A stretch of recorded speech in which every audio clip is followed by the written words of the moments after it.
হরমনপ্রীত কৌর যে ক্যাচটা নিলেন সেটা কোনো ক্যাচ নয়। 2000 বছরের গ্লানির টুটি মুঠোয় ভরে ডিপ কভারের দিকে দৌড় দিলেন। ডিপ কভার থেকে ভারতবর্ষের সমস্ত মাকে বলছিলেন, মা দেখো মেয়েরা পারে। মা, তোমাকে একদিন ক্রিকেট মাঠ থেকে তাড়িয়ে দিয়েছিল পাড়ার ছেলেরা, বলেছিল যা উঠোনে বসে পুতুল খেল। মা, আমি সেই উঠোন থেকে উঠে এসেছি আর এক উঠোনে। মধ্যরাতে ঘরে ঘরে 60 কোটি চোখ তাকিয়ে আছে যে উঠোনের দিকে, সেই নবী মুম্বাইয়ের ভরা স্টেডিয়াম থেকে বলছি, মেয়েরা পারে। 3 স্পিনার রাধা যাদব, দীপ্তি শর্মা, শ্রীচরণী, কই তাদের কানের দুল কোথায় গেল? তাদের লিপস্টিক?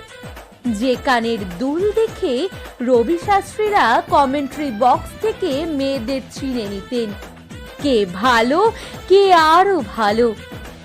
দর দর করে ঘামছে মেয়েগুলো, দৌড়চ্ছে বাউন্ডারির দিকে, ছুটন্ত বলের দিকে, বল নয় নিজের দুরন্ত আত্মার দিকে। ঘামে ভেজা মেয়েদের মুখ যে এত সুন্দর হতে পারে সে আমি কখনো ভাবিনি। আমি ভেবেছিলাম রাধা শুধু যমুনাতে জল আনতে যায়। বাংলার মেয়ে রিচা ঘোষ বললেন, একটাই কথা ছিল, শরীরের শেষ বিন্দু দিয়ে দিতে হবে। সৌরভ যা পারেননি, রিচা সেই বিশ্বকাপ হাতে ধরলেন। 22 রাত না ঘুমিয়ে যে মেয়েটা মাঠে নেমেছিল সে আরো 22 রাত জাগতে পারবে। স্বপ্ন কাকে বলে? যা আমরা ঘুমিয়ে দেখি? না না না, স্বপ্ন বলে তাকে যা আজীবন ঘুমোতে দেয় না।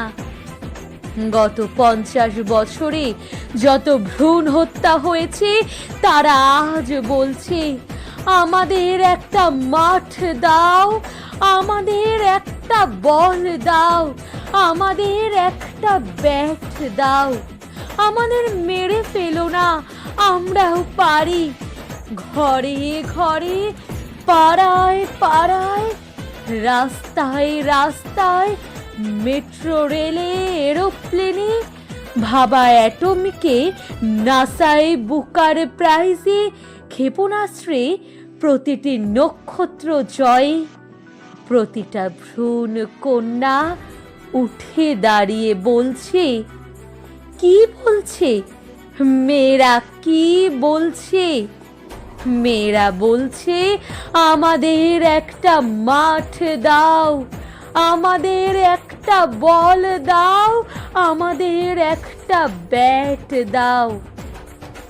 আমরাও সারা ভারতবর্ষকে আনন্দে, নবীন আনন্দে, গভীর আনন্দে, ইট চাপা আনন্দ থেকে ইট সরিয়ে মাতাল আনন্দে, তুরীয় আনন্দে, সমুদ্র হিমাচল কাঁদিয়ে দিতে পারি। ও कोई तो चल जिद फड़िए, तू बेतरिए या मरिए, हाय कोई तो चल जिद फड़िए, तू बेतरिए या मरिए।